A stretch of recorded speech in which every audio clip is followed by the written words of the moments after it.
સુસ્વાગતમ, સુસ્વાગતમ, સુસ્વાગતમ. નમસ્કાર વિદ્યાર્થી મિત્રો, આપનું હાર્દિક સ્વાગત છે મેથ્સ એન્ડ ઇંગ્લિશ યુટ્યુબ ચેનલમાં. વિદ્યાર્થી મિત્રો, આજના વિડીયો લેક્ચરની અંદર આપણે સ્વાધ્યાય 3.2નું સુંદર મજાનું સોલ્યુશન કરવાના છીએ. જો વિદ્યાર્થી મિત્રો તમે હજુ સુધી આપણી યુટ્યુબ ચેનલ મેથ્સ એન્ડ ઇંગ્લિશને સબસ્ક્રાઇબ ન કરી હોય તો સૌ પ્રથમ ચેનલને સબસ્ક્રાઇબ કરી દેજો અને હા, આ વિડીયોને લાઈક પણ કરી દેજો. તો ચાલો હવે આપણે સોલ્યુશનની શરૂઆત કરીએ. સ્વાધ્યાય 3.2 પ્રશ્ન નંબર 1 છે. ગણિતની એક પરીક્ષામાં 15 વિદ્યાર્થીઓના ગુણ નીચે દર્શાવેલ છે. અહીં 15 વિદ્યાર્થીઓના ગુણ આપેલા છે. આ માહિતીના બહુલક અને મધ્યસ્થ શોધો. હવે આપણે જાણીએ છીએ કે જ્યારે પણ બહુલક અને મધ્યસ્થ શોધવાનું કહે તો આપણને જે અવલોકનો આપેલા છે તેને આપણે ચડતા ક્રમમાં ગોઠવવા પડશે. તો સૌપ્રથમ અહીં આપણે ચડતો ક્રમ લખી દીધો છે. ચડતા ક્રમમાં આપણે નાના અવલોકનથી લઈને મોટા અવલોકન સુધી જવાનું રહેશે. ચલો હવે આ ચડતા ક્રમ આધારે આપણે બહુલકની ગણતરી કરીએ. તો બહુલક કોને કહેવાશે? તો કે જે ચડતા ક્રમમાં સૌથી વધુ વખત જે અવલોકન આવેલું હશે તેને આપણે બહુલક કહીશું. તો તમે જોઈ શકો છો અહીં 20, 20, 20 અને 20. આ 20 છે જે 4 વખત આવે છે. આથી બહુલક થશે 20. ત્યારબાદ આપણે મધ્યસ્થની ગણતરી કરીશું. તો મધ્યસ્થ એટલે જે અવલોકનને આપણે ચડતા ક્રમમાં ગોઠવ્યો છે તેની મધ્યમાં કયું અવલોકન આવે છે.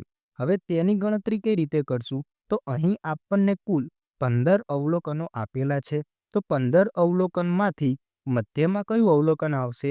તો કે 8મું અવલોકન મધ્યમાં આવશે. તો આપણે ગણીએ 1, 2, 3, 4, 5, 6, 7 અને 8. તો જ્યાં 20 છે તે ક્યાં આવે છે? મધ્યમાં. તો આથી આપણો મધ્યસ્થ પણ બનશે 20. હવે તમે જોઈ શકો છો અહીં બહુલક અને મધ્યસ્થ બંને 20 આવ્યા છે એટલે કે સમાન આવ્યા છે. તો આટલે આપણે લખી શકીએ, હા, બહુલક તથા મધ્યસ્થ સમાન છે.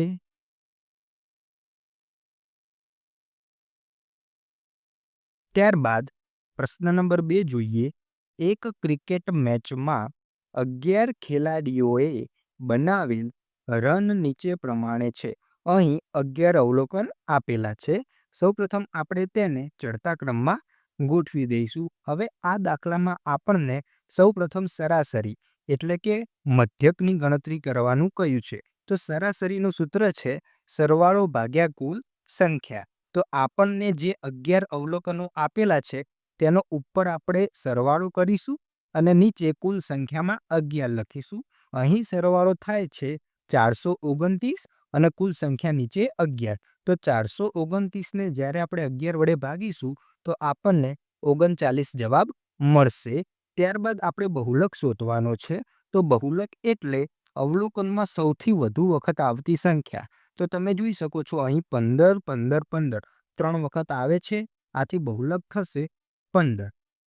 હવે આપણે મધ્યસ્થની ગણતરી કરવાની છે. અહીં કુલ 11 અવલોકન આપેલા છે. આથી મધ્યમાં સંખ્યા આવશે 6થું અવલોકન. તો આપણે ગણતરી કરીએ 1, 2, 3, 4, 5 અને 6. અહીં મધ્યમાં આવશે 15. તો આપણો મધ્યસ્થ બનશે 15. હવે તમે જોઈ શકો છો સરાસરી 39, બહુલક 15 અને મધ્યસ્થ છે 15. આ 3 સમાન નથી. તો આપણે અહીં લખી દઈશું કે ના, સરાસરી, બહુલક તથા મધ્યસ્થ સમાન નથી.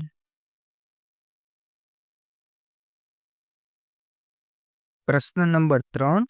એક વર્ગના 15 વિદ્યાર્થીઓનું વજન નીચે મુજબ છે. આ દાખલામાં 15 અવલોકનો આપેલા છે.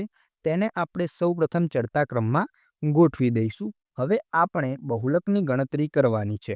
તો તો બહુલક એટલે સૌથી વધુ વખત આવતી સંખ્યા. હવે આ અવલોકનમાં તમે જોશો તો જુઓ 38, 38 અને 38 જે 3 વખત આવેલા છે. ત્યારબાદ 43, 43 અને 43 જે પણ 3 વખત આવેલા છે. આથી અહીં બહુલક 2 બનશે.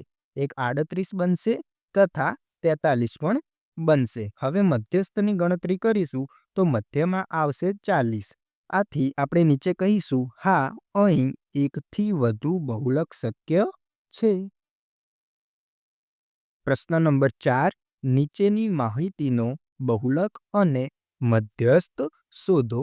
તો આપણને જે માહિતી આપેલી છે તેને આપણે ચડતા ક્રમમાં ગોઠવી દઈશું. ત્યારબાદ બહુલકની ગણતરી કેવી રીતે કરશું? તો આપેલા અવલોકનમાં સૌથી વધુ વખત આવતી સંખ્યા. તો અહીં 14 છે જે 3 વખત આવે છે. આથી આનો બહુલક બનશે 14 અને મધ્યસ્થ પણ બનશે 14 કારણ કે મધ્યમાં કઈ સંખ્યા આવે છે? 14 આવે છે. તો તમે જોઈ શકો છો આ દાખલામાં બહુલક અને મધ્યસ્થ બંને કેવા આવ્યા? સમાન આવ્યા છે. ત્યારબાદ પ્રશ્ન નંબર 5 જોઈએ. નીચેના વિધાનો સાચા છે કે ખોટા તે કહો.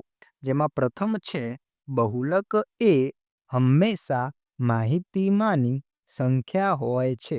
તો આપેલ વિધાન સાચું છે. ત્યારબાદ સરાસરી એ માહિતીમાંની એક સંખ્યા હોય છે. તો આ વિધાન ખોટું છે.